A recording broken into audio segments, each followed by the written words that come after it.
savais pas que je pouvais faire ça. J'en apprends tous les jours. Là, vous le voyez bien. Parfait. Oui, Nickel. c'est parfait. Quand je vais passer avec la webcam tout à l'heure, ça va être un peu plus compliqué, mais je vais m'en sortir. Donc, vous voyez, donc j'ai appelé ça la classe renversée en Zoom It Yourself, mais vous pouvez utiliser n'importe quel type de plateforme que Zoom, Teams ou autre, selon la disponibilité. Comme je vous l'ai dit tout à l'heure, alors je vais vous montrer quelque chose, et je vais vous montrer un petit peu comment je travaille, mais n'hésitez pas à prendre la parole pendant mon exposé ou pendant les exercices que je vais vous montrer de ce que je pratique. Si vous avez une incompréhension, vous faites comme mes étudiants, ils me coupent la parole, ils me demandent de répéter ou ils ont des questions. Donc, n'hésitez pas, ce n'est pas une conférence. Donc, mais dans la classe renversée, les étudiants construisent le cours. Donc, c'est le principe, c'est vraiment un travail collaboratif. Et puis, est arrivé un peu cette histoire de coronavirus.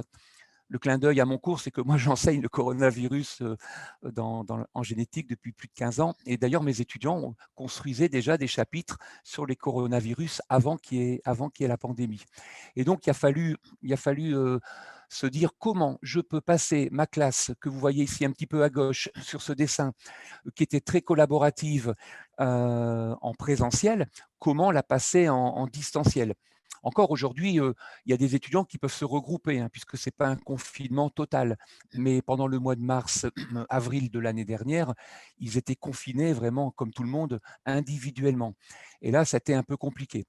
Bon, j'avais déjà constitué les équipes, ce qui fait que le confinement est arrivé alors que j'avais déjà fait les 2/3 de ma classe renversée.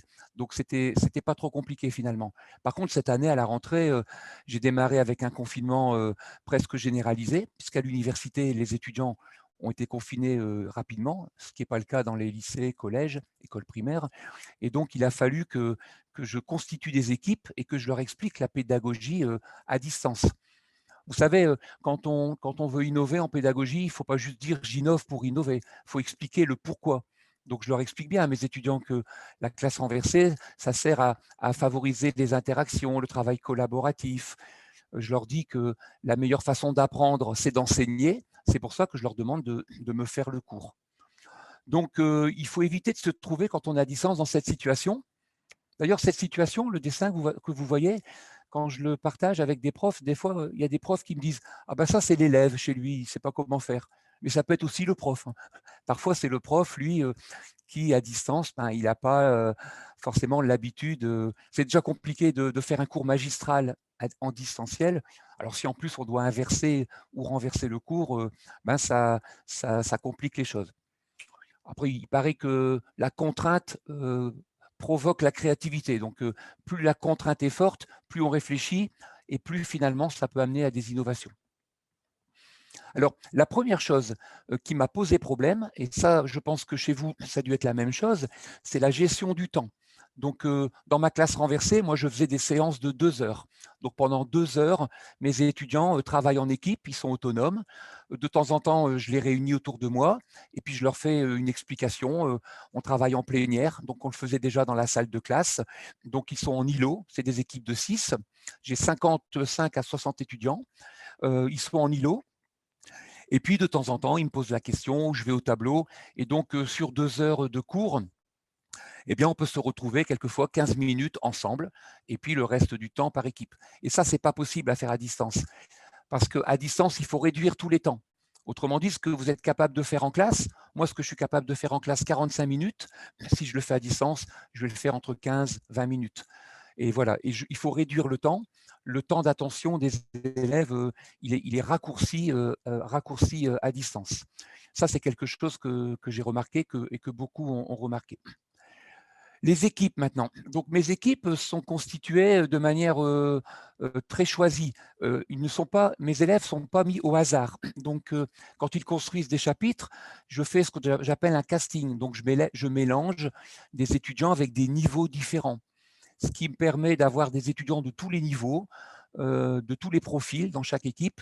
Donc, comme ils construisent des chapitres, eh bien, ça me permet de voir que tous les chapitres avancent à la même vitesse.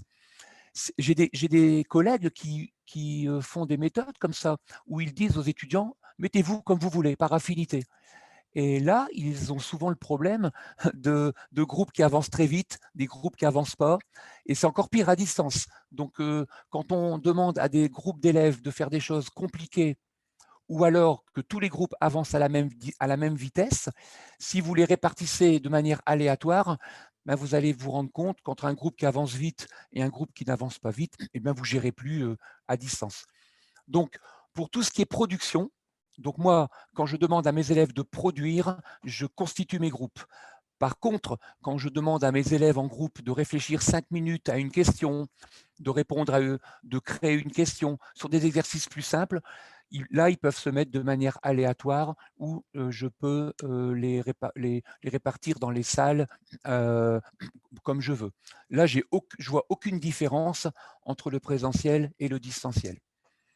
Peut-être n'hésitez pas à utiliser le chat ou à poser des questions sur les groupes si vous avez des remarques ou des choses à partager, hein, bien volontiers. Donc, le principe à distance ou en présentiel, c'est d'écrire. Donc, déjà, quand ils étaient en présentiel, donc déjà, quand je faisais la classe renversée dans ma classe, ils utilisaient déjà un Google Drive, un document collaboratif. Donc, que ce soit en présentiel ou en distanciel, mes étudiants continuent à co-écrire ensemble.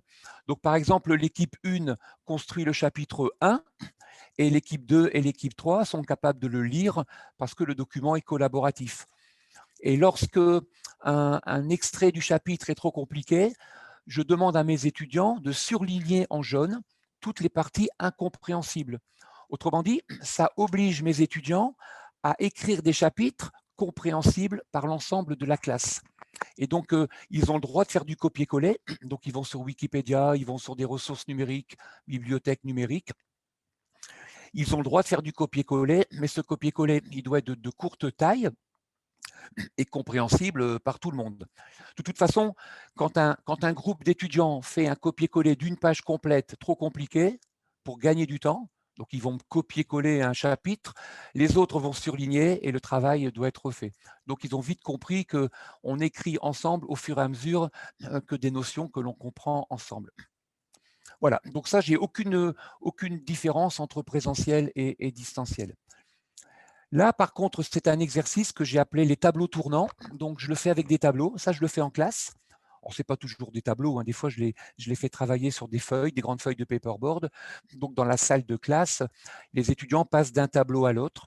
Donc ici, par exemple, vous avez 3 groupes d'étudiants qui vont répondre à la même question. Et tous les 5 minutes ou toutes les 3 minutes, je les fais tourner et ils continuent à répondre à la même question, mais en complétant un schéma fait par une autre équipe. C'est ce qu'on appelle la méthode aussi des dossiers enrichis. Je vous donne des noms de méthodes, je n'ai pas trop le temps de les détailler dans le webinaire, mais c'est publié dans des ouvrages et sur le net. Donc, si vous voulez en savoir plus, je peux vous donner les liens. C'est facile de me contacter et vous pourrez vous inspirer de ces méthodes. Cette méthode-là, des tableaux tournants, je ne l'ai pas encore testée en distanciel, mais j'ai des collègues qui le font. C'est-à-dire qu'ils demandent à chaque groupe d'étudiants de construire une production et de l'envoyer soit par mail à un autre groupe, ou alors tout le monde travaille sur un document collaboratif. Donc, on a des liens. Chaque équipe répond à une question en utilisant le numérique sur un lien. Et le prof, qui est à distance, dit, voilà, dans 10 minutes, chaque équipe va passer sur la production N+1. Donc, l'équipe 1 se met à travailler sur le document 2, l'équipe 2 sur le document 3, et ainsi de suite. C'est une méthode très intéressante pour coproduire des choses. Par contre, pour évaluer, c'est compliqué. Donc moi, quand je fais cet exercice, je ne peux pas mettre de notes ou évaluer parce que le travail que je récupère est co-construit par plusieurs équipes. Donc déjà que c'est compliqué de mettre une note à une équipe, mais en même temps, quand vous avez un travail qui a été réalisé par 3 équipes différentes, donc ce n'est pas sur ces séquences-là que j'évalue mes élèves. Un autre type d'exercice que je pratique beaucoup en classe sont les cartes mentales. Donc, par exemple, au milieu, là où vous voyez le point d'interrogation, je leur demande à quoi sert telle enzyme. Donc, par exemple, l'ADN polymérase. Voilà, l'ADN polymérase, c'est une enzyme capable de fabriquer de l'ADN. Donc, ils peuvent partir à partir de la carte mentale et me donner les différentes propriétés de l'enzyme. Donc, ça, je ne le fais pas en distanciel, malgré le fait qu'il y a des outils qui existent, hein. Il y a des logiciels de type Xmind, vous pouvez utiliser ces logiciels, donc c'est faisable, mais je ne l'ai encore jamais testé.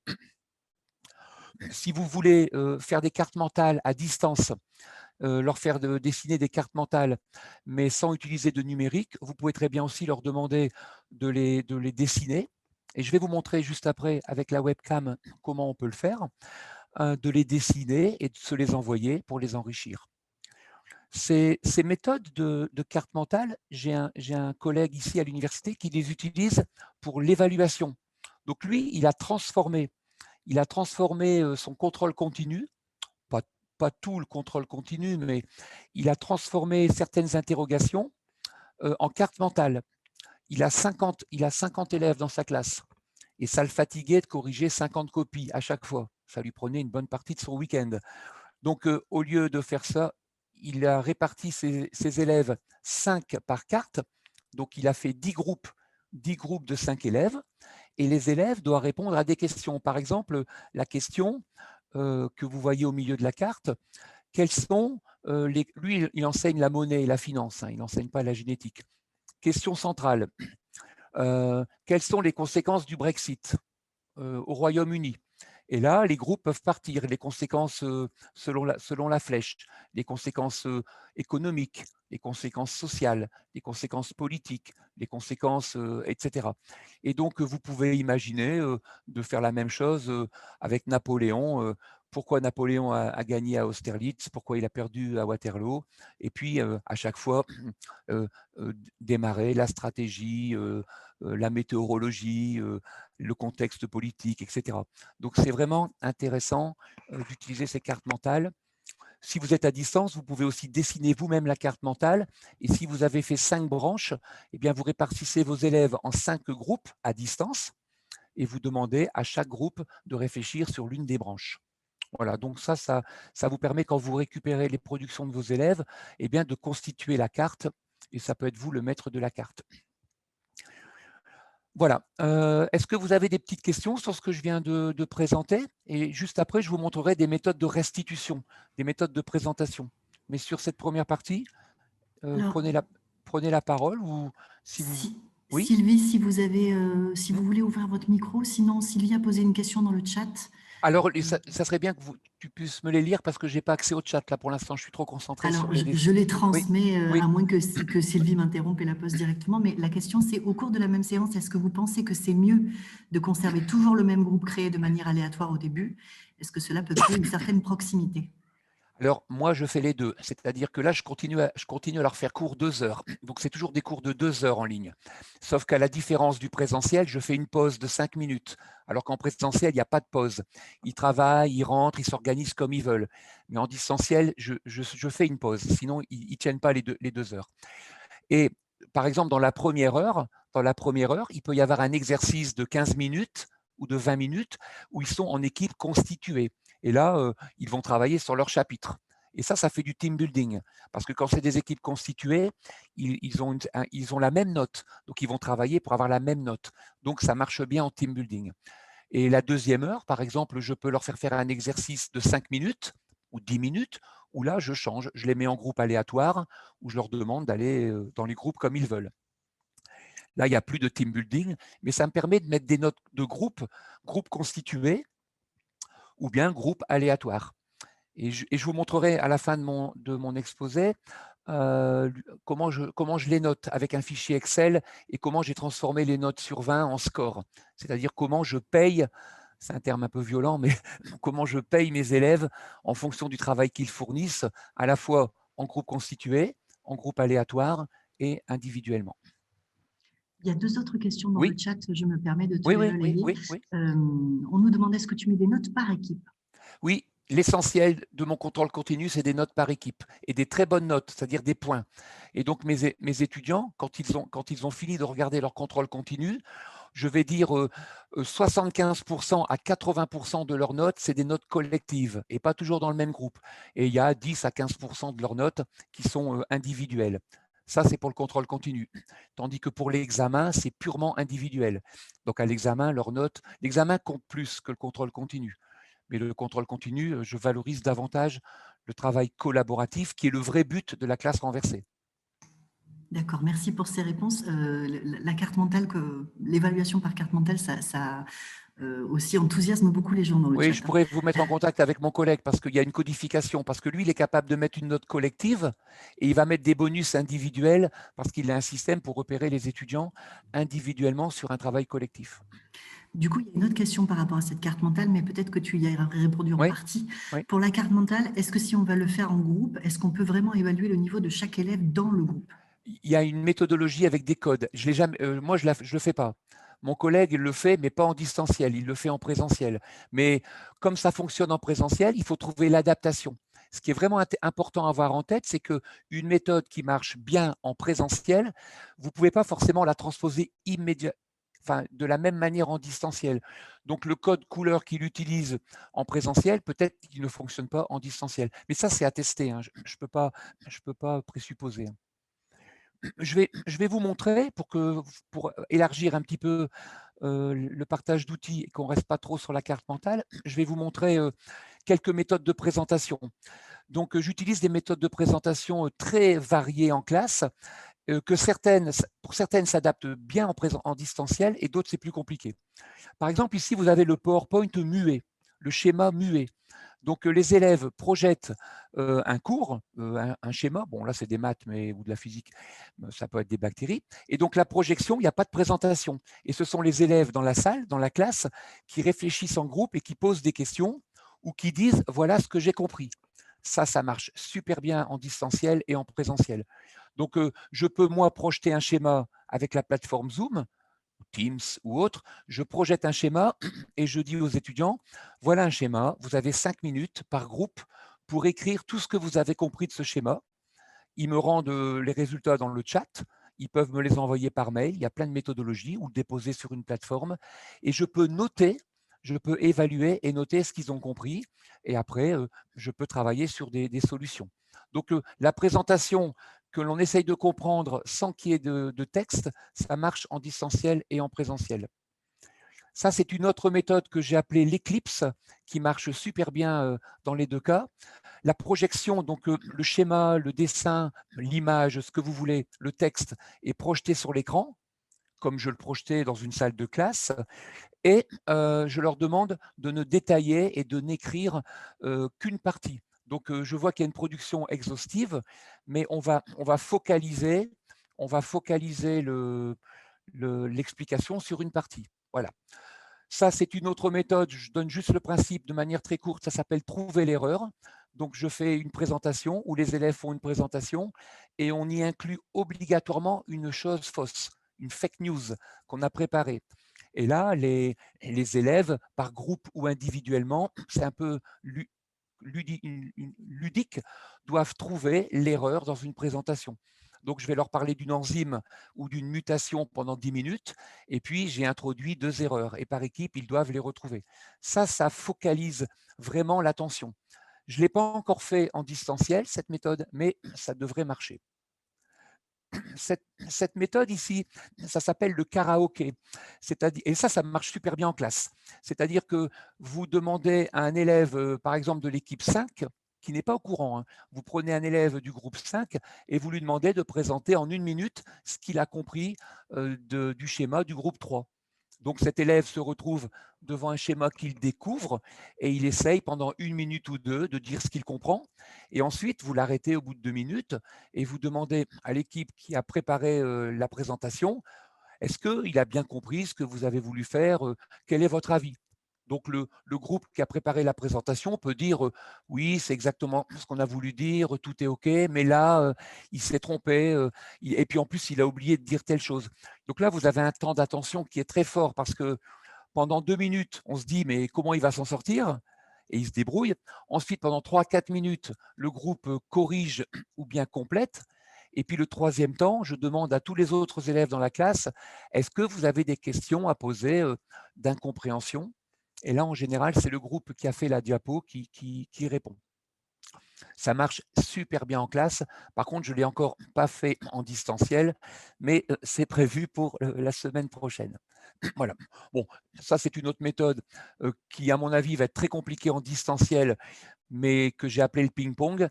Mais pourquoi pas l'essayer? En classe, c'est une des méthodes qui marche le mieux en présentiel.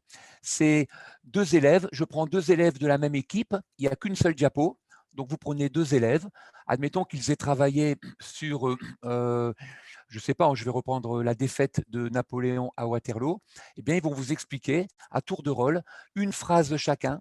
Donc la méthodologie, c'est vous n'avez qu'une seule phrase, et quand vous avez fini une phrase, l'autre élève complète votre phrase en indiquant la suite. Et donc, ça oblige les 2 présentateurs à énormément d'attention. Voilà. Peut-être, bon, ces méthodes, elles existent, hein, je les pratique, elles sont décrites. Si ça vous intéresse, je peux vous les envoyer. Il y a un texte et vous pouvez essayer de les utiliser. Ce que vous voyez ici, ce dessin, c'est une méthode que j'ai appelée l'imprégnation. C'est un peu ce qu'on a fait tout à l'heure. Donc, je demande aux élèves de réfléchir à un sujet et je leur donne un temps très court. Je leur donne 5 minutes, 6 minutes maximum. Et quand ils ont commencé à réfléchir, je les arrête et je leur dis, voilà, je vais vous l'expliquer. Et comme ils ont réfléchi pendant 5 à 6 minutes, ils sont imprégnés du sujet. Et comme ils sont imprégnés du sujet, eh bien, au moment où je fais l'explication, eh bien, mon attention est maximale. Donc ça, je le fais en classe et en distanciel, ça marche aussi. Je mets les élèves en groupe et je vais faire un petit exemple avec vous et je vais vous montrer comment je switch avec la caméra. Donc, je vais vous mettre en situation. Donc, imaginez que vous soyez mes étudiants et je vais vous imprégner de quelque chose. Je ne vais pas vous laisser 5 minutes, hein, mais je vais vous mettre en situation. Je vais vous demander, je vais vous poser la question suivante. Et peut-être que vous pouvez me répondre, hein, comme ça, imaginez que vous êtes un groupe. Vous avez entendu parler du coronavirus et vous avez entendu parler de ce qu'on appelle les vaccins à ARN. On entend parler de ça, les vaccins à ARN. Donc, je demande à mes élèves, qu'est-ce que c'est? Quel est le principe d'un vaccin à ARN par rapport à un autre vaccin? Voilà, je fais l'expérience avec vous, je vous écoute. Donc, vous avez 1 minute, prenez la parole. Imaginez que vous êtes dans un groupe d'élèves et vous avez 5 minutes. Vous n'avez pas le temps d'aller chercher des documents. Ce que vous dites est peut-être faux ou vrai. Je vous écoute. C'est un vaccin vivant? Mmh. C'est peut-être un vaccin vivant, le vaccin ARN, contrairement aux autres qui sont sur des virus morts, tandis que D'accord. celui-là modifie la génétique ou quelque chose comme ça, non? Très bien. Donc, ce que vous venez de dire, c'est exactement une phrase qu'on peut imaginer qu'un étudiant dise à un autre dans un groupe. Mais vous voyez que vous avez commencé à réfléchir. Je vous ai posé une question et dans votre cerveau et dans les cerveaux de tout le monde, on est en train de réfléchir. Qu'est-ce que c'est que l'ARN? C'est vivant, pas vivant, par rapport à un autre vaccin où c'est des protéines, où les virus sont morts? Ok, donc vous voyez que votre cerveau il est en train de réfléchir sur les vaccins à ARN. Donc je vous imprègne, hein, je suis en train de vous imprégner. On continue. Est-ce qu'il y a quelqu'un d'autre qui peut me dire, compléter? J'aurais donné la définition acide ribonucléique. Oui, acide ribonucléique, OK, donc on complète, acide ribonucléique. Allez, on continue à s'imprégner parce que vous allez avoir la solution dans très peu de temps sous les yeux et comme ça, vous repartirez au moins de cet atelier avec, la connaissance du vaccin à ARN. Petit cours de génétique gratuit pour vous. Une autre idée? Qu'est-ce que même si oui? Moi, je dirais, on va envoyer le code du virus, du Oui? Covid, à notre organisme pour que notre ARN puisse avoir une réponse face à ce code-là. Oui, excellent. Tout n'est pas absolument exact dans ce que vous dites, mais plus des 3/4 sont des choses exactes, mais en tout cas, votre cerveau fonctionne. Allez, Et dernière. donc, c'est notre corps qui va fabriquer comme une photocopieuse Oui, le virus pour qu'on puisse se défendre, que notre corps se défende, voilà. je Donc, rappelle. très, très bien, très bien. Donc, imaginez ce que vous venez de faire maintenant. Mes étudiants le font par groupe. Donc, je leur pose la question, je les mets par groupe, ils ont 5 minutes, et après, je les ramène en plénière. Donc, ils n'ont pas la réponse, hein, ils ont juste échangé. Mais leur cerveau est prêt. Est prêt à quoi? Est prêt à recevoir ce que je vais faire maintenant. Donc, voilà, je switch et j'ai une feuille de papier avec une caméra que vous voyez peut-être ici. Donc, je ne sais pas si vous voyez la caméra. Est-ce que vous voyez mon doigt? Est-ce que vous voyez le Fonctionne crayon? bien, oui, oui, tout fonctionne Ça bien. fonctionne Jean-Charles. bien. Donc, je vais vous le faire de manière assez simple. Voici un coronavirus. Donc, vous savez que c'est un virus qui porte en surface des protéines qu'on appelle spike, hein, c'est des protéines un peu épineuses. Et à l'intérieur de ce coronavirus, il y a un code, le code génétique. Ça s'appelle de l'ARN. Voilà. Et grâce à cet ARN, le virus fabrique ces protéines. Et puis, vous avez une cellule humaine. Donc, une cellule humaine avec son noyau. Et puis, dans son noyau, vous avez des chromosomes. Donc, vous avez des chromosomes. Et cette cellule fabrique des molécules de surface. Elle fabrique des molécules de surface. Alors, elle ne fabrique pas exprès des récepteurs au virus, mais le virus, lui, il a repéré un récepteur qui lui convient. Et le virus, donc qu'on appelle Covid, mais en fait, c'est faux. Hein. Son vrai nom, c'est le CoV, enfin SARS-2. Voilà, ça, c'est le vrai virus, puisque la maladie Covid, c'est la maladie. Donc, on dit la Covid, c'est la maladie, mais qui est due à ce virus. Ce virus, il est capable d'infecter une cellule humaine, mais c'est obligatoire qu'il se fixe sur le récepteur. Il ne peut pas infecter la cellule s'il ne se fixe pas. Et dans votre organisme, vous avez des cellules, des lymphocytes B, qui sont capables de fabriquer des anticorps. Et les anticorps, ce sont des molécules magiques, un petit peu, qui sont capables de se fixer sur les protéines. Et vous venez de comprendre que si les anticorps se fixent, eh bien, les anticorps, en se fixant sur les protéines, empêchent le virus d'infecter. Avant, quand on faisait un vaccin classique avec des protéines, on injectait dans l'organisme la protéine. Donc, on injectait la protéine en espérant que les lymphocytes fabriquent des anticorps contre la protéine. C'est ça que les laboratoires Pasteur et Sanofi français ont essayé de faire. Et vous avez vu que pour l'instant, ça fonctionne plus ou moins bien, mais ce n'est pas terrible. Par contre, ce qu'ont fait les Américains, Pfizer en l'occurrence, ils ont pris cet ARN, ce petit ARN un peu modifié, enfin c'est le même, et ils l'ont mis dans une particule lipidique, un lipide. Ça s'appelle des liposomes. C'est exactement les mêmes liposomes, plus ou moins, qu'on trouve dans les crèmes cosmétiques. Et on injecte, donc quand on fait un vaccin à ARN, donc ARN, et on l'appelle l'ARN messager, on injecte ces lipides dans l'organisme. Et ces lipides vont fusionner avec les cellules, et donc l'ARN va rentrer dans les cellules. Donc l'ARN du vaccin va rentrer dans les cellules, et ce qui va se passer, c'est que vos cellules humaines, d'un seul coup, elles ont une nouvelle information. Donc, je vous rassure tout de suite, ça ne transforme pas le génome. Il y a des gens qui ont peur parce qu'ils se disent on modifie génétiquement. C'est de l'ARN.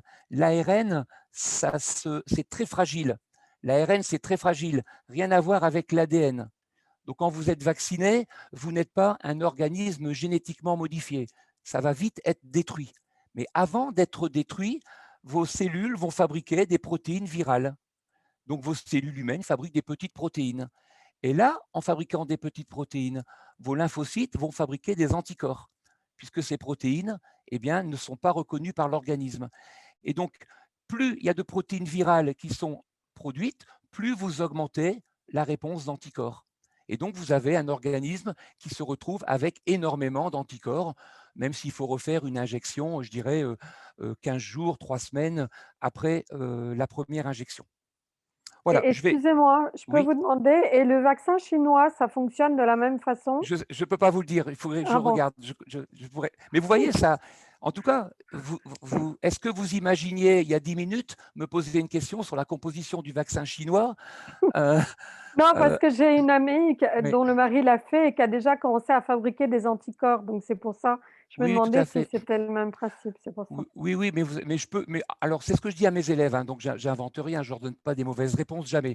Je leur dis, je ne connais pas la réponse à ta question, mais je suis capable d'aller la chercher. Donc, les étudiants, ça les interpelle parce que comme ils construisent le cours eux-mêmes, ils vont vous amener des informations que vous n'avez pas forcément en tête. Il faut jamais leur mentir. Hein. Vous leur dites, ah ben moi je connais pas la réponse, mais je suis capable d'aller la chercher. Donc, je vais rechercher mon PowerPoint, mais en même temps, j'aimerais avoir vos réactions par rapport à cette petite séquence que vous venez de vivre. Et je vais vous montrer peut-être quelque chose, parce que c'est un gros investissement, hein, le matériel pour faire ça. Vous le voyez? Est-ce que vous me voyez? Vous voyez la Oui, caméra? oui, oui. Donc, il y a à peu près pour 15 Oui, euros, 15 euros oui, d'investissement. oui. D'accord? 15 à 20 euros d'investissement et ma salle informatique est équipée. Donc, juste avec et il n'y a pas de logiciel. C'est juste une petite webcam que j'ai pluguée sur mon ordinateur. Donc, et ce système-là, j'aimerais bien avoir un peu votre avis. Alors là, je l'ai fait un peu en accéléré, hein, et mes étudiants connaissent la génétique. Mais j'aimerais bien avoir votre avis par rapport à cette petite séquence que je viens de partager avec vous. Merci, c'était très clair. Oui, La question, c'est avant que tu passes à l'étape où tu commences à faire ton dessin et à donner la réponse à la question, oui. les élèves, chacun prend la parole comme on l'a fait nous Il et y a, tout- donne sa il y a tous les réponse cas, il y a tous les cas ou possibles. pas forcément? Il y a tous les cas. Est-ce que vous revoyez mon dessin là? Vous voyez le PowerPoint? Oui. Ok, donc il y a tous les cas Ouais. possibles. Les élèves, ça dépend de votre scénarisation. Moi, quand je travaille à distance, maintenant, tous mes cours sont scénarisés de manière différente. Je donne un exemple. Je peux imaginer d'imprégner les élèves et que je n'ai pas le temps qu'ils fassent une restitution. Donc, je leur demande de me donner leur avis par chat. Là, je vous ai demandé d'intervenir en plénière, mais j'ai 64 étudiants. Donc, comme j'ai 64 étudiants, c'est trop long, l'avis en plénière. Donc, je leur dis, quand ils reviennent des 5 minutes, donnez-moi les mots-clés sur le chat. En plus, je peux enregistrer le chat. Ça me permet d'identifier les propositions et ça me permet de mettre des notes ou de valoriser des groupes un peu mieux imprégnés que d'autres. Si je travaille avec des groupes d'étudiants moins nombreux, donc ça m'arrive de faire des cours avec 15 étudiants, 20 étudiants, donc là, on prend un peu plus de temps en plénière et on échange. Donc voilà, tout dépend du temps. Et puis j'essaye de varier. Tout à l'heure, je vous ai montré des karaokés, des ping-pong, des battles, des éclipses. Je ne fais jamais 2 fois de suite la même restitution. Donc, si j'ai par exemple 6 groupes qui doivent exposer, je leur impose des modes de restitution différents. Comme ça, il n'y a pas de lassitude.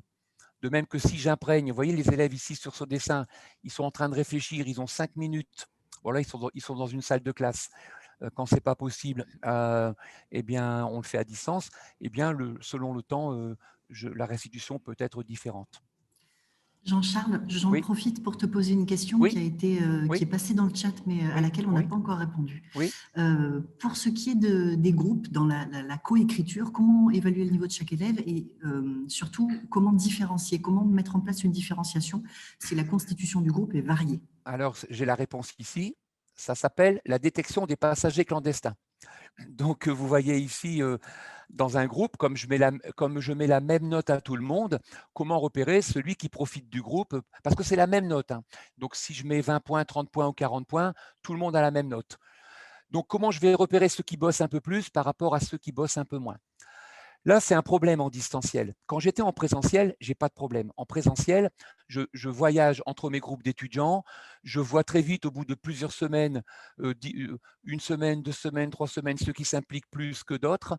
Donc, j'ai déjà ma propre appréciation. Donc, j'ai un système avec un trombinoscope et avec un fichier Excel où j'attribue des coches en fonction de ce que j'observe. Un étudiant qui explique à un autre, un étudiant qui écrit, un étudiant qui va au tableau. Et ensuite, pour vérifier que ma perception est proche de la réalité, donc j'utilise un test qui s'appelle le 180 degrés que vous avez sous les yeux et que je réalise en classe. Donc, je mets mes élèves en groupe et je vais leur demander de s'auto-évaluer. Donc, c'est un test que je fais au bout des 2/3 de mon cours. Vous voyez, il y a une échelle de 0 à 5. Donc, ils doivent mettre des scores et je leur demande de s'auto-évaluer personnellement sur 5 actions majeures. Exemple, première action, est-ce que j'ai cherché de l'information pour produire le cours? Deuxième chose, est-ce que j'ai écrit? Est-ce que j'ai contribué à l'écriture du chapitre? Troisième chose, est-ce que j'ai ramené des illustrations de l'iconographie? Quatrième action, est-ce que j'ai expliqué des concepts du cours à mes camarades de classe? Cinquième action, est-ce que j'ai participé? Est-ce que j'ai exposé au tableau, etc. Je leur donne des actions et ils vont se mettre des scores. Et je leur explique, par exemple, si vous trouvez que vous avez été excellentissime, vous mettez 5. Si vous trouvez que vous avez été très bon, vous mettez 4. Si vous trouvez que vous avez été bon, 3, etc. Et si vous trouvez que vous avez été moyen ou très faible, 1. Et puis, si vous n'avez pas d'avis, ce n'est pas nul, hein, mais si vous n'avez pas d'avis, vous mettez 0. Et donc, ils s'auto-évaluent et ensuite, ils vont évaluer les autres élèves du groupe, mais pas en leur mettant des notes, en écrivant la perception qu'ils ont du travail des autres, leur perception. Ça veut dire que je leur dis bien, vous pouvez très bien imaginer qu'un copain ne travaille pas alors qu'il travaille. Hein. Donc, je ne vous demande pas la vérité, je vous demande quelle est votre perception. Et votre perception par rapport à vous. Autrement dit, là, j'utilise plus la même codification. Je leur dis, si vous trouvez que le copain il a bossé comme vous mettez exactement le même score. Donc, si vous trouvez qu'il a cherché autant de documents que vous, il a écrit autant que vous mettez le même numéro. Par contre, si vous trouvez qu'il a travaillé un tout petit peu plus ou un tout petit peu moins, vous rajoutez juste plus 1 et plus 2. Et je le fais en classe, et je fais ça depuis 7 ans. Et regardez ce que j'obtiens. J'obtiens des histogrammes. Ici, vous avez 6 équipes. Et on repère les passagers clandestins. Par exemple, vous avez un passager clandestin ici, c'est le numéro 5, vous en avez un ici, un ici. Par contre, si je prends l'équipe qui est là, il y a peut-être des différences, hein, vous voyez des petites différences, mais pour moi, ça, ce n'est pas un passager clandestin. Souvent, j'ai 10% de passagers clandestins ou un peu moins. Donc, quand j'ai un groupe de 50, j'en ai 5.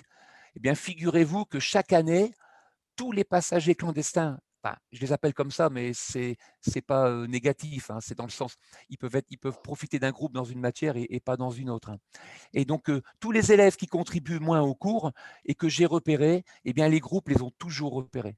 Par contre, ce système, il est très intéressant parce que ça me permet de voir que celui-ci, par exemple, moi, je ne l'avais pas repéré. Et donc, quand je note mes élèves, et vous voyez, par exemple, mes élèves, je ne leur mets plus de notes sur 20, je ne leur mets pas de notes sur 20, je leur attribue des scores.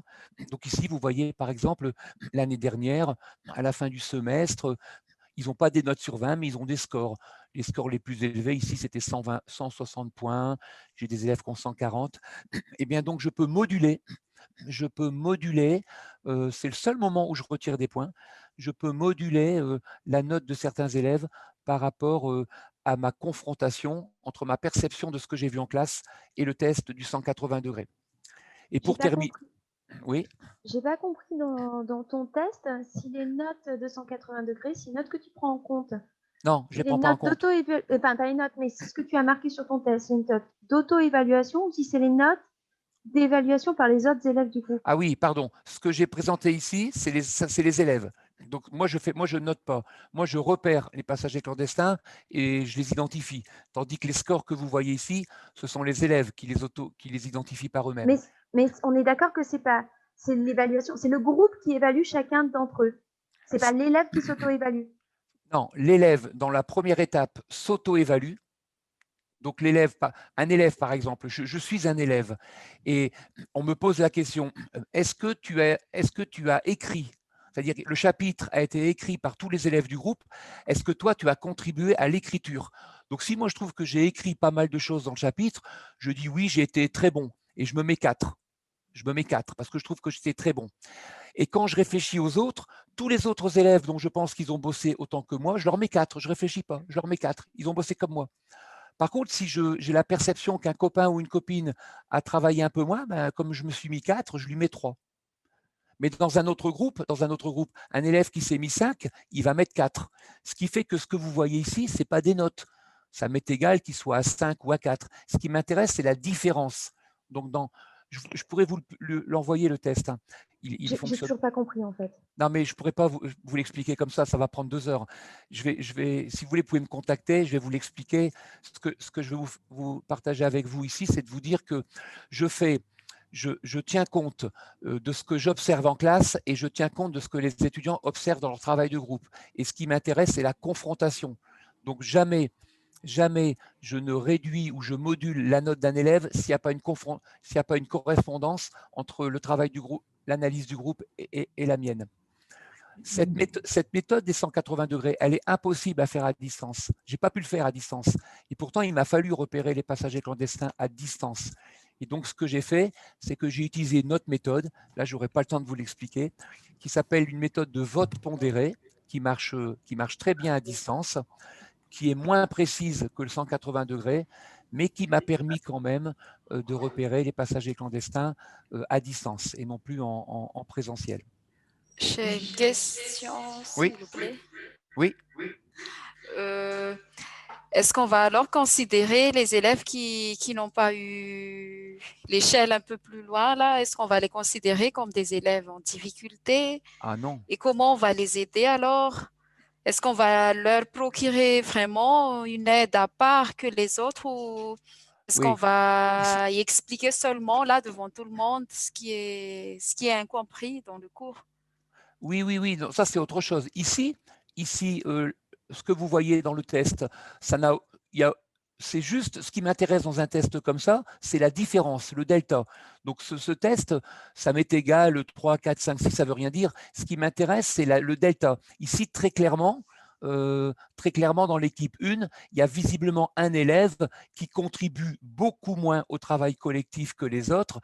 Et donc lui, je vais le prendre à part. Donc ces étudiants-là, je vais discuter avec eux, donc les 4 passagers clandestins, et je vais travailler avec eux sur la méthodologie. Mais ça m'est égal qu'ils aient 2, 3 ou 4. Donc je vais m'intéresser à ces élèves pour voir si ce sont des élèves qui ont des difficultés ou des élèves qui ne veulent pas travailler. Mais comme là, on les évalue sur des comportements et des compétences, c'est plutôt des élèves qui ont, ça n'est pas lié directement au savoir. Par contre, ici, ce que vous voyez là, c'est autre chose. Ça, ce sont leurs notes. Donc ça, c'est l'évaluation.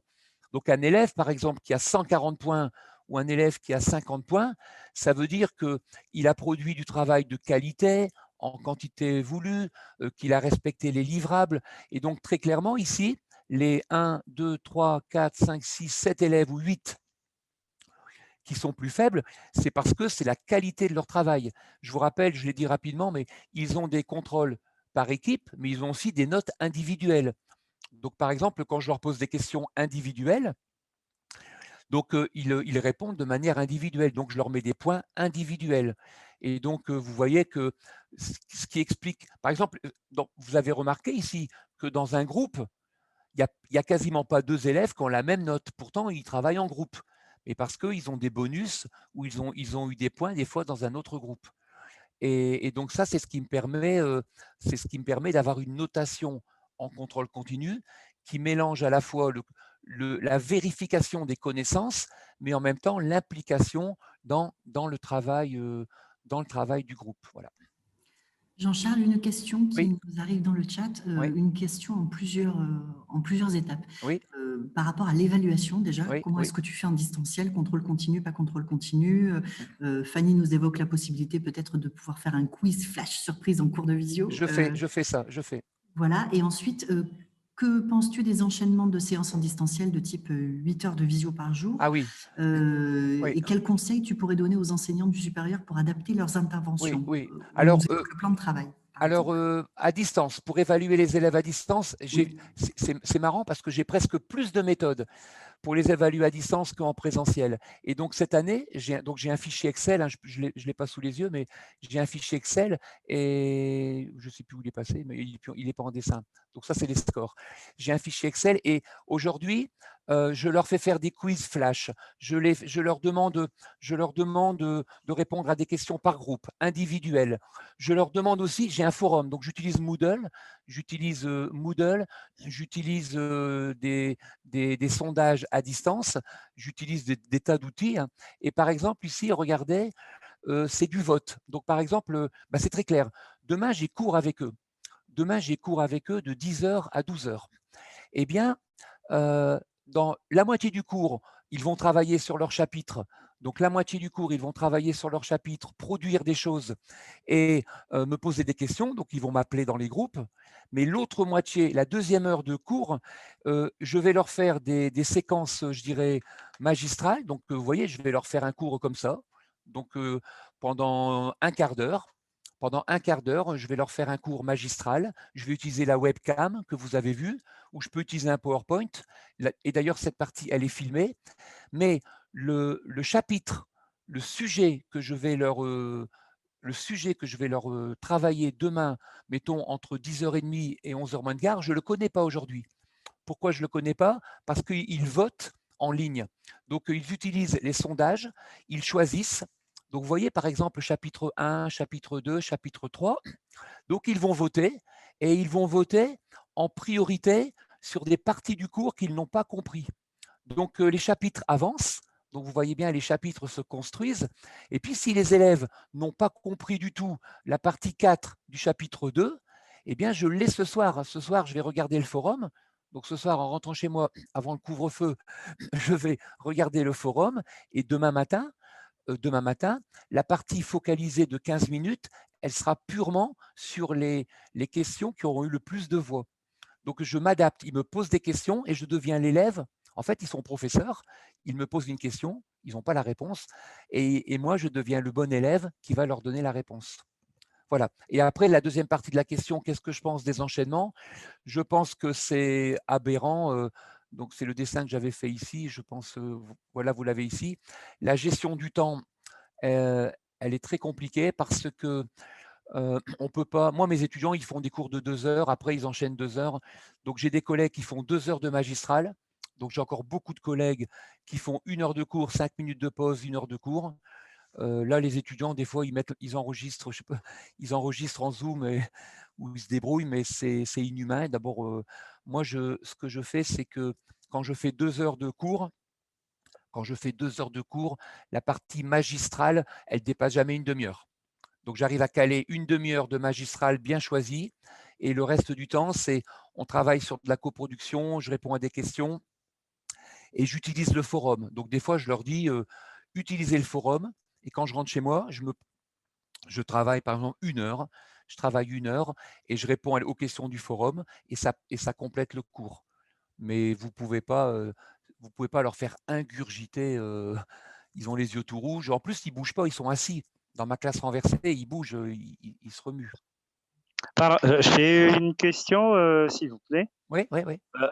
Par rapport à l'assiduité des élèves, Oui. et surtout, on a rencontré beaucoup des problèmes au niveau de la connexion, du matériel, au niveau des élèves. Oui. Comment peut-on qualifier si l'élève est vraiment absent ou par rapport au cours durant une évaluation ou un exercice? Oui. Alors, Comment je vais vous le dire comment on peut évaluer? Oui, j'ai la méthode. Enfin, c'est la méthode que j'utilise. J'utilise le chat. Donc, il y a un chat sur Zoom dès qu'ils arrivent en cours. Donc, quand ils arrivent en cours, ils doivent indiquer présent, présente. Il faut couper votre micro parce que le son est doublé. Bon, j'entends ma voix 2 fois. Donc, quand le cours commence, ils indiquent présent ou présente. Le chat est enregistré.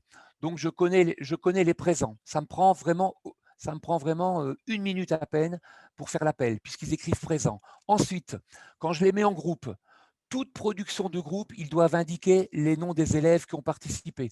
Donc, dès qu'un groupe m'envoie un PowerPoint, une réponse, ils écrivent eux-mêmes les noms des élèves.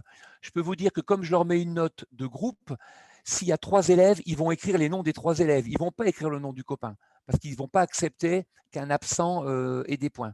Et ensuite, à la fin du cours, je leur fais faire une évaluation qui est vraiment très intéressante, qui s'appelle le 10 sur 20. Donc, c'est une évaluation que je fais en présentiel et en distanciel. Je leur demande à la fin du cours d'écrire quelle est la partie du cours qu'ils ont préférée et pourquoi, et en dessous, quelle est la partie du cours qu'ils ont détestée et pourquoi.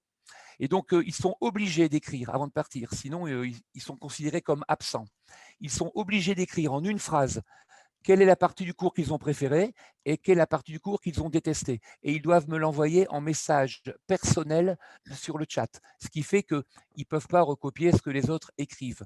Et donc forcément, un élève, pour être considéré comme présent, il faut qu'il coche au début du cours, il faut qu'il soit repéré par ses copains en travail de groupe, et en même temps, il faut qu'il fasse l'évaluation à la fin. Je peux vous dire que s'il branche son ordinateur et qu'il s'en va, il n'a aucune chance de passer par les 3 points de contrôle. Après, j'ai des élèves qui ont des connexions qui ne fonctionnent pas, qui ont des difficultés. Eh bien, ceux-là, ils contactent un autre élève par SMS. Et moi, je sais que quand j'ai 64 élèves, des fois, j'en ai 2 ou 3 qui ont des problèmes de connexion, ben, j'en tiens compte. Et souvent, c'est les mêmes. Souvent, c'est toujours les mêmes élèves parce que je sais qu'ils n'ont pas assez de Wi-Fi.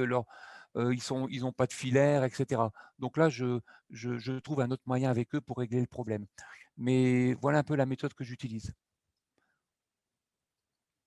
Je regarde l'heure en même temps parce qu'on va approcher du terme du webinaire.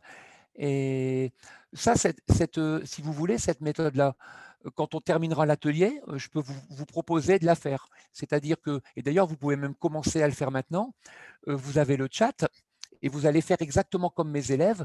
Et comme la séquence s'est enregistrée, Romain et Fanny pourront récupérer le copier-coller du chat, me l'envoyer, et moi, j'en ferai une petite synthèse. Et puis, si vous avez des adresses mail, je pourrais vous les envoyer. Et donc, vous faites comme mes étudiants, vous allez dans le chat, c'est ce qu'ils font et ça marche très bien. Et si vous voulez voir, leurs avis positifs et négatifs, je le publie sur mon blog. Donc, si vous allez sur mon blog, vous allez voir les avis positifs et négatifs des étudiants en fonction des exercices. Et ils sont obligés, hein, c'est-à-dire que s'ils ont adoré la séance, ils sont obligés de trouver un point négatif. Et s'ils ont détesté la séance, ils sont obligés de trouver un point positif. Donc faites-le, allez dans le chat, tout en terminant l'atelier avec moi, allez dans le chat et vous écrivez positif 2 points. J'ai bien aimé telle partie de l'atelier qu'on vient de faire maintenant pour telle raison. Et vous écrivez négatif 2 points. J'ai pas aimé telle chose ou j'aurais préféré que. Allez-y, vous pouvez lancer vos appréciations dans, pardon,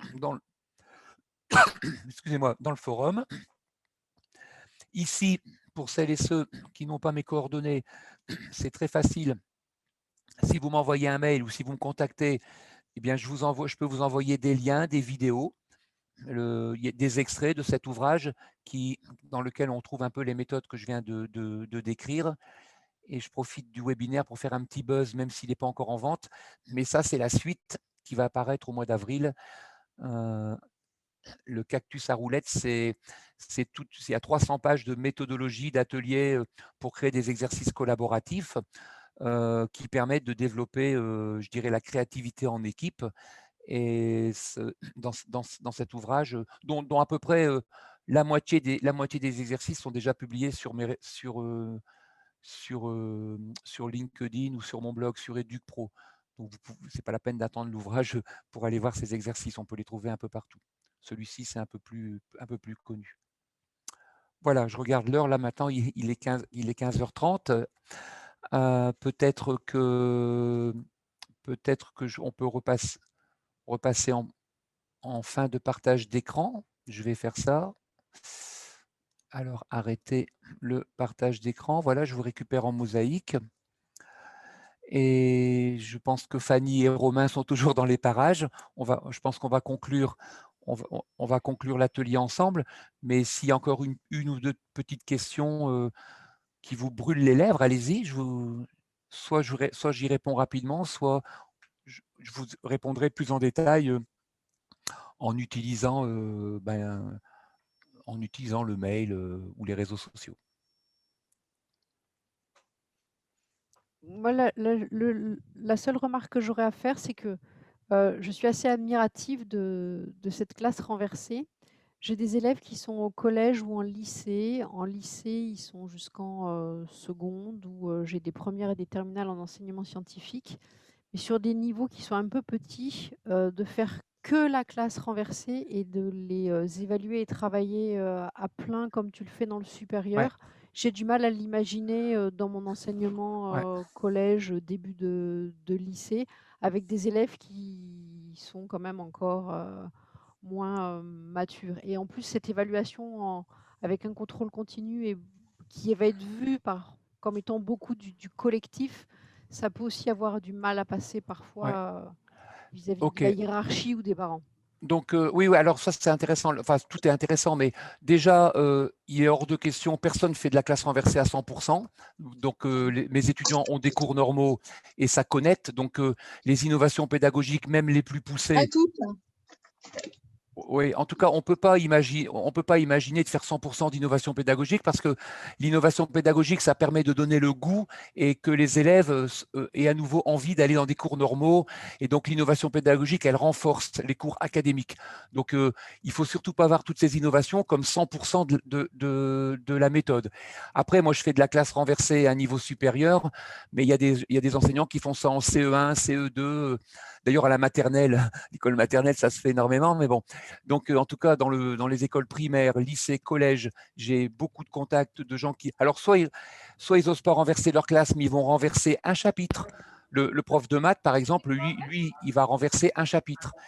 Voilà, donc ça, c'est vraiment des choses à avoir en tête. Et les évaluations collectives, quand elles ne sont pas punitives, parce que c'est les évaluations sanctions qui ne sont pas motivantes, eh bien, les évaluations collectives, elles contribuent à un engouement et à J'ai quelque chose à une demander, s'il motivation. vous plaît. Oui. Oui, c'est par rapport à la prise de notes des élèves là Oui. durant une séance. Est-ce Oui. que vous pouvez donner un peu de méthodologie là afin de faciliter la prise de notes pour les élèves, mais aussi par rapport aux méthodes d'auto-évaluation que vous avez expliquées là, j'ai Oui. pas Après, bien oui, suivi. mais je pourrais vous répondre par mail parce que c'est compliqué. Mais moi, la prise de notes, j'essaye que mes élèves ne soient pas des imprimantes. Vous savez, le prof, il est au micro et l'élève, c'est une imprimante. Moi, j'ai des élèves dans un cours classique, ils vont écrire pendant 2 heures, 15 pages, et ils ont 15 pages. Alors là, ils savent prendre des notes. Et des fois, ils arrivent à réduire. Mais finalement, tout leur cerveau est mobilisé pour imprimer. Et moi, j'essaye d'avoir des élèves qui sont un peu moins prises de notes. Et donc, il y a des méthodes. J'ai des collègues qui utilisent des pré-reads. Donc, la prise de notes, elle est faite pour l'élève. Donc, il y a déjà des schémas, des dessins. On demande aux élèves d'échanger et on leur donne. Alors, ils peuvent prendre des notes, mais ils vont compléter. Mais la prise de notes, on ne forme pas des imprimantes, en fait. Et donc, on leur apprend à prendre des notes, on leur apprend à faire des schémas, mais souvent, vous avez des enseignants, 90% de leur cours, c'est de la prise de notes. Et là, effectivement, quand vous êtes en distanciel, ça devient compliqué. Mais bon, je pourrais répondre plus en détail par mail. C'est plus compliqué là, dans le cadre de l'atelier. Je peux vous poser une question? Je vous en prie. Ouais. Est-ce que ça vous a pris trop de temps pour que les élèves comprennent cette méthode? Oui. Et s'adaptent? Très bonne remarque. Jamais je commence mon cours comme ça. C'est-à-dire que mes étudiants, je les réunis toujours 1h30. Et là, je l'ai fait. Donc, je réunis toujours mes étudiants 1h30 et je leur dis le cours va commencer la semaine prochaine. Je vais vous expliquer ce qu'on va y faire et pourquoi. Et donc, je passe 1h30 avec eux. Je leur montre la méthode, à quoi ça sert. Je leur dis qu'ils peuvent changer. Donc, ils ont leur mot à dire. S'ils veulent, ils pourront changer des exercices. Et donc, quand le premier cours commence, eh bien, la semaine d'avant ou les jours d'avant, on a échangé ensemble pendant 1h30 pour leur expliquer un peu le pourquoi de la chose, quel est l'intérêt de travailler en collaboratif. Et vous savez, je leur fais un sondage à la fin. Et je leur demande, est-ce que vous avez envie de faire de la classe renversée ou est-ce que vous voulez que je vous fasse le cours normalement? Parce que moi, j'aime bien enseigner normalement. Je leur dis, j'adore faire un cours normal. Et vous savez ce que j'ai comme résultat reproductible tous les ans depuis 7 ans ou 8 ans? Eh bien, j'ai 10 à 15% de mes élèves qui ne veulent même pas en entendre parler. Parce que eux, il leur faut du cours normal. Parce qu'ils aiment écouter les profs, faire des fiches, apprendre par cœur, réciter leurs devoirs et avoir 18 sur 20. Ils sont hyper scolaires. Ils ne veulent pas qu'on change les règles. 10 à 15%. Et j'ai 10 à 15% des élèves qui adorent, qui ont absolument envie de le faire. Et après, tout le reste des étudiants, la très grande majorité, ils sont OK à 75%. Donc là, j'ai des stats, je fais des études. Et alors, on me dit, comment tu fais avec tes 15% de résistants, puisqu'ils détestent l'innovation pédagogique? Eh bien, je dis que je n'ai pas de problème avec eux, parce que comme ce sont des bons élèves et qu'ils ont capté la matière, eh bien, ils contribuent au travail dans chaque groupe. Alors qu'avant, quand je faisais un cours normal, j'avais aussi 15 à 20% d'élèves qui détestaient mon cours. Mais ceux-là, ils étaient largués et perdus et je ne pouvais rien en faire. Donc, je préfère avoir des problèmes avec des élèves qui ont des capacités qu'avoir des problèmes avec des élèves que j'ai perdus en niveau. Merci beaucoup. Je vous en prie. Voilà, donc je pense que je vais laisser la parole à Fanny et Romain et je suis à votre disposition donc pour vous envoyer de l'information, des vidéos ou répondre à des questions pour prolonger les échanges. C'était un peu short en, en 1 h 30, mais j'ai essayé que ça soit à la fois interactif, comme dans ma classe, et en même temps de fournir un peu d'exemples, hein, que ce ne soit pas juste uniquement 100% de travail collaboratif. C'était passionnant. Un immense merci, Jean-Charles. C'était vraiment super. Tu maîtrises à fond tout ce qui est en distanciel parce que pour le coup, c'est pas souvent, c'est pas facile et c'est pas souvent autant intéressant. Enfin, vraiment génial. Merci J'avais jamais beaucoup. fait ce que je viens de faire avec vous, j'ai jamais fait. C'est la première fois. Alors encore plus bravo. Non, mais c'est la première fois, mais en même temps, il faut oser prendre des risques, hein, c'est bien. Non, mais vraiment, voilà, tu maîtrises et c'était passionnant, très très riche. Mais un grand merci. Je pense que pour les collègues qui souhaiteraient avoir plus de ressources, est-ce que du coup, peut-être qu'ils peuvent te contacter directement parce que là, vous mettez vos adresses mail dans le chat, mais ça va être compliqué de tout récupérer dans l'historique Non, du mais chat. quand tu vas, c'est sur Zoom. Donc, comme c'est sur Zoom, il y a un moment donné, quand ça sera fini, il faut cliquer sur enregistrer. Ouais. Et quand ça sera, et donc il y a un moment, il va vous enregistrer ça sur un disque dur. Et forcément, il va enregistrer l'atelier, mais il va enregistrer le chat dans un document texte. Il suffit de le copier-coller, de me l'envoyer, et il y aura toutes leurs adresses mail dedans. D'accord, je vais m'en occuper. Ok, je vais rester Donc, en ce qui est contact surtout avec, important, c'est que quand vous allez couper la connexion Zoom, vous laissez l'ordinateur faire ce qu'il appelle le traitement. Et il va vous demander de choisir est-ce que vous voulez sauver sur un ordinateur ou dans le cloud. Sauver sur un ordinateur, comme ça sur l'ordinateur, vous avez le contenu complet du chat et vous avez toute l'évaluation qu'ils viennent de faire, positive et négative, et en même temps les mails. Après, s'il y a des gens qui veulent me contacter directement, il suffit de taper mon nom dans Google, hein, vous allez trouver mon nom, hein, et vous m'envoyez un mail. Et moi, je vous envoie des vidéos, je vous envoie... C'est pas un gros boulot parce qu'il est prêt, mon mail, en fait. Oui, j'allais dire. Non, il est prêt, donc j'ai déjà des mails prêts, je les envoie et les gens cliquent.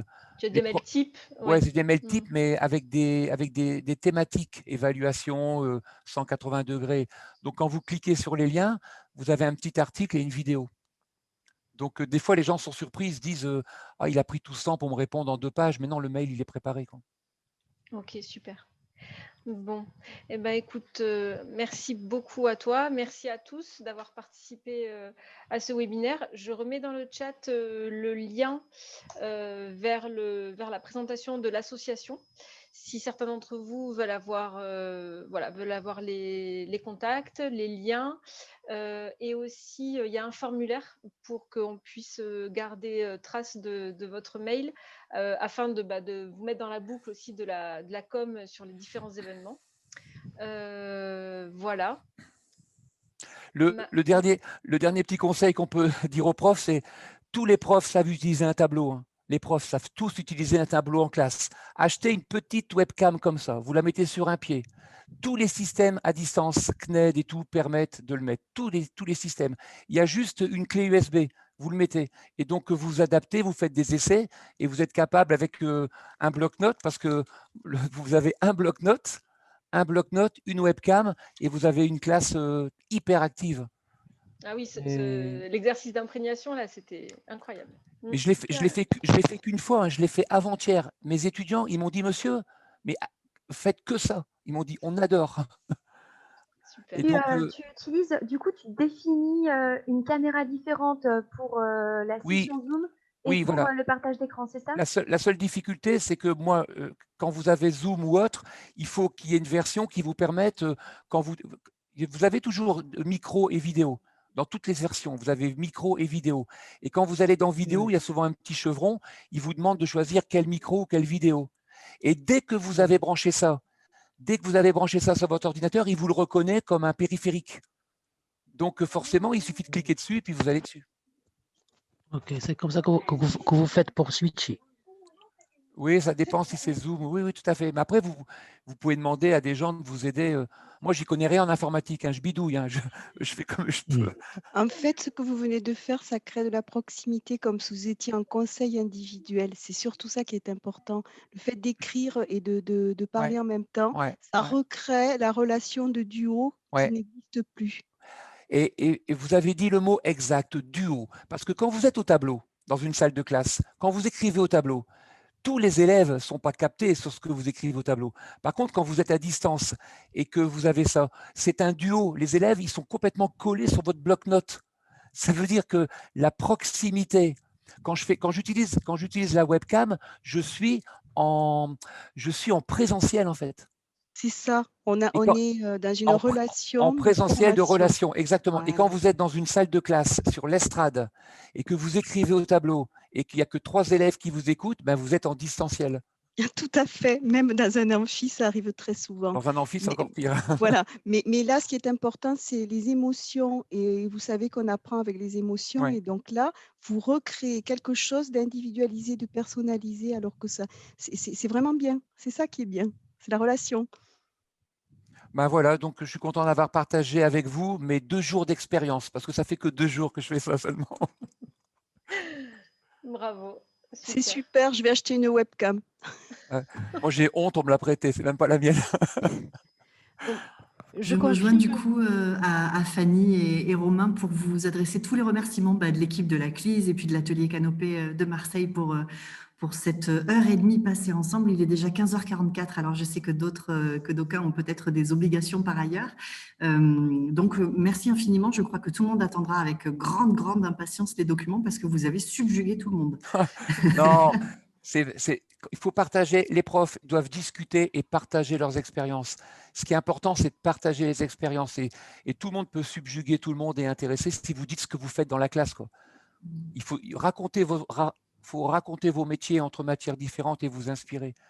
Et voilà, c'est comme ça qu'il faut faire, je pense. Eh bien, je crois qu'effectivement, c'était très inspirant. Donc, vraiment, nos remerciements de la part de toute l'équipe de l'atelier Canopée qui est avec moi en ligne, à distance et en présence quelque part. On remet de la présence dans la distance ensemble aujourd'hui. Merci à vous. Et comme je vois qu'il y a plus de 99 messages dans le chat, c'est que ça veut dire qu'il y a eu du présentiel quand même. Tout à fait, tout à fait. Merci beaucoup Fanny, merci beaucoup Romain également. Merci, je vous dis au revoir aussi. Merci beaucoup Jean-Charles. Voilà, à très bientôt et n'hésitez pas à contacter Romain qui a mis son adresse mail dans le chat, effectivement, éventuellement pour l'enregistrement si besoin était, puisque cette session est enregistrée. Voilà. Merci. Merci, à bientôt. Au revoir à tous. À très bientôt à tous, très bel après-midi, au revoir.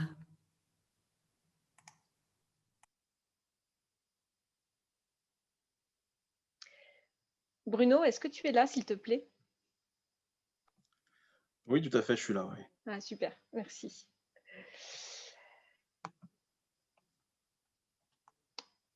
Alors, du coup, je te vois pas.